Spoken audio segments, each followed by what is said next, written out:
Hi guys, my name is Mike, and this is another full gameplay that a lot of you have requested. But this time I'm trying something different. So if you take a look at the description, you'll see a timeline, and in that timeline I have added everything that I thought was important from that game. So if I did something wrong or if I did something right, I'll have a timestamp on the description and you can go and check it out. So if you don't want to watch 15 or 20 minutes of gameplay, you can just go through and look at the most important parts. It's not like a highlight thing, it's more of what you can take away from the game. Okay, so the reason I chose this game is because it was a real tough one. We played against a bunch of guys who PTFO'd. We lost 2 games in a row, and this game goes to the end as well. So I thought it was quite intense. Not a lot of kills, not a high KD, but I think it's better if you watch something that you can take something away from the game rather than just watch kills over and over and over. Okay, so a few things about the map and the strategy on this map. This is obviously Tehran Highway. And what you want to do is hold the higher ground to protect the central flag, B flag. And basically, if you're on the US side, you have a distinct advantage because the B flag is being overlooked by quite a few buildings that you can take cover in. So if you're on the Russian side, it's a bit harder because you need to get a lot closer. So from the US side, you got the buildings on the left of Bravo overlooking it. If there's an LAV or a tank coming underneath, you can easily take them out by shooting RPGs over the head. There's a Lego building. Lego building is the one where the Rush MCOM is. It's a 2-story building. The only problem is that you can shoot the walls out, and then it's no use really. And finally, the bridge. Again, the bridge, you don't want to stay there too long, but if someone's capping the flag underneath, you can just take them out and then go and reclaim it. Okay, so getting to the AS Val, because I'm sure quite a few of you will be wondering if it's a good weapon or not. I'm going to talk about the negative aspects of the gun first and then the positive, and at the end I'm going to tell you if it's a good weapon or not. So basically the negative aspects of the weapon are the time to kill, how fast the gun kills in close quarters, and up to 10-15 meters the gun is absolutely horrendous. I mean, even the G18 kills faster than the AS Val at close range. The hip fire, nothing special there. You won't be able to get away with hip firing your way out of a situation. It's not like the other PDWs that are listed as PDWs. It's not an M5K or a P90, so hip fire won't save you. You're better off aiming rather than hip firing. Now the vertical recoil on the gun is also off the charts. It's something about around 0.4, which means that the gun jumps up and down quite a bit when you're firing in full auto, and even though you can't really notice it, it also jumps to the side. It sways to the right. Again, the horizontal recoil is also quite significant, and the problem is that you can't use any attachments to fix all this. I mean, assault rifles have a foregrip which reduces horizontal recoil. You can't use that. Flash suppressor reduces vertical recoil. You can't use that. There's no such attachment. Also, you can't use the laser sight, because if you lose the laser sight, you're missing out on the extended mag. So basically, you're forced to play with the suppressor that's default and extended mag. So not much of a variety there. You can't play around with the weapon and make it suit your play style.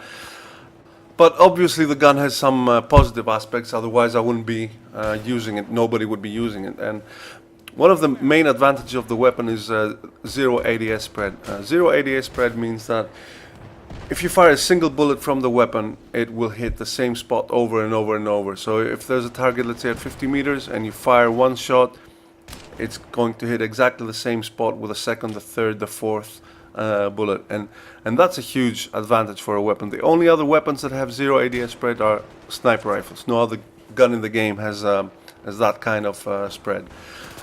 Another advantage of the weapon is the first shot multiplier, which is 0.5, which means that basically if you fire one bullet, it jumps half as much as it would if you fired the second one. So let's say the first shot, you fired the first shot and the second one gets half the recoil.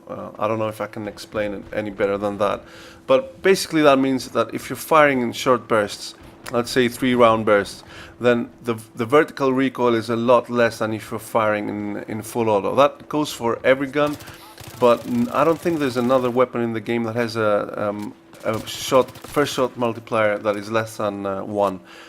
Most weapons are around the 2, 2.5, 1.5 range, which means that the first shot jumps a lot more than the second shot.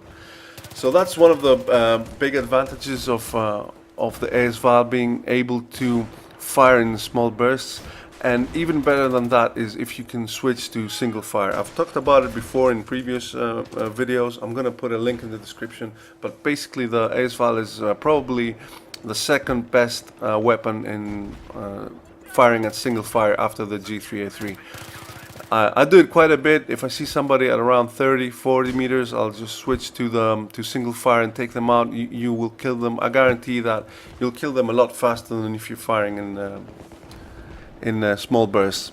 And finally, something that a lot of people think about, the silencer. I mean, the AS Val is probably one of the best silence weapons in the game. I think the AN94 is probably better just because it kills close range as well, but definitely up in the top 2-3 silence weapons in the game. And every time you get killed, you know, using a silencer, you're saying, oh, I can't kill anyone, I must switch to something else. Just think of how many times you get away with killing 2-3 people just because they don't know where you are. So there's a trade-off between winning head-to-head gunfights and winning multiple gunfights. So if you're using a heavy barrel, let's say on an assault rifle, you'll take out 1 or 2 people head-to-head a lot faster, but people know where you are, you're on the mini-maps.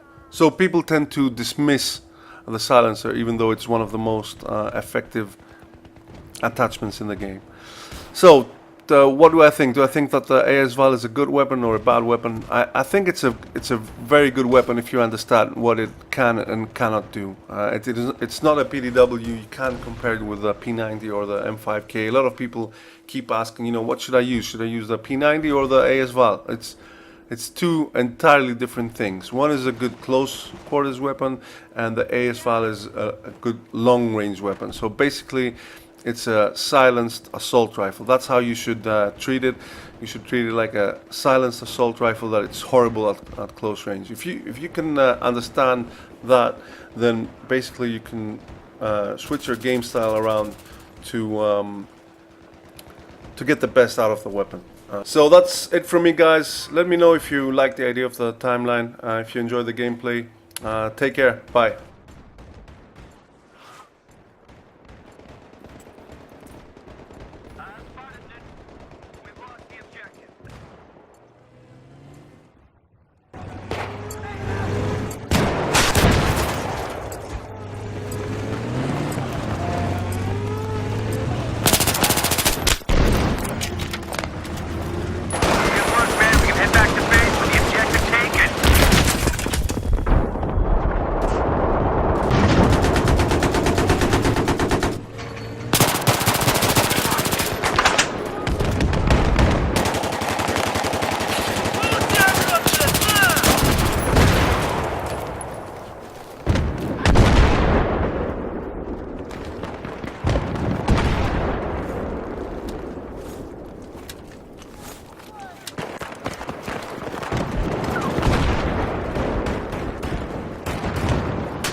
I just spotted some infantry in the area.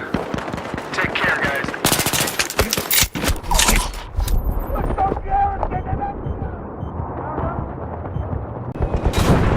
Hostile personnel. I repeat, we got some hostile personnel in the AO.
your eyes wide. Spotted a hostile soldier. Over.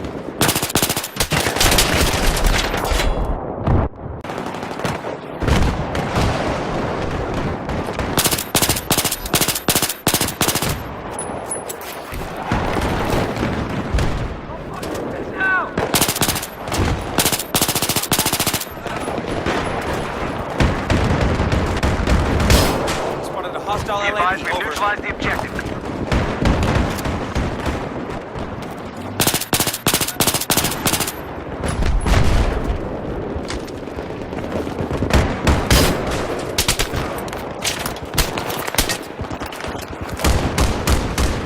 We have taken the objective.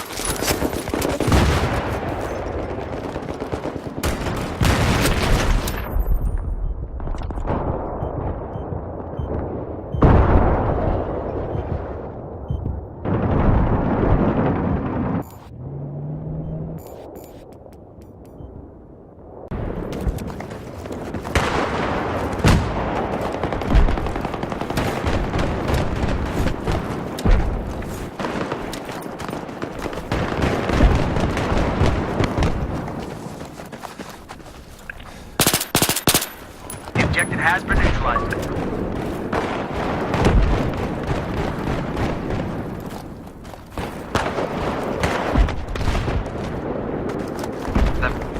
We have taken the objective.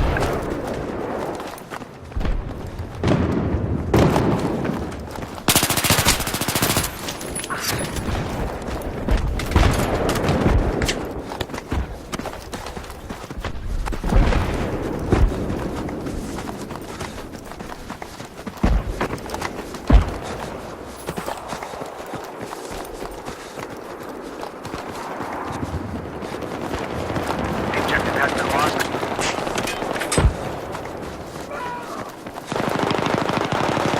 Be on the lookout. Spotted a hostile soldier. Over.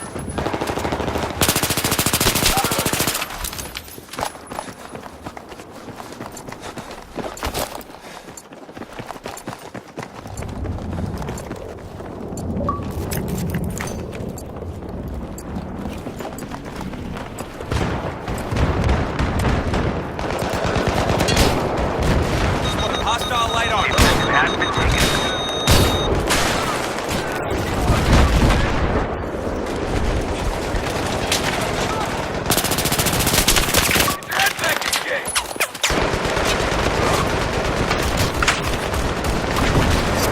Spotted a hostile jeep in your AO. Over.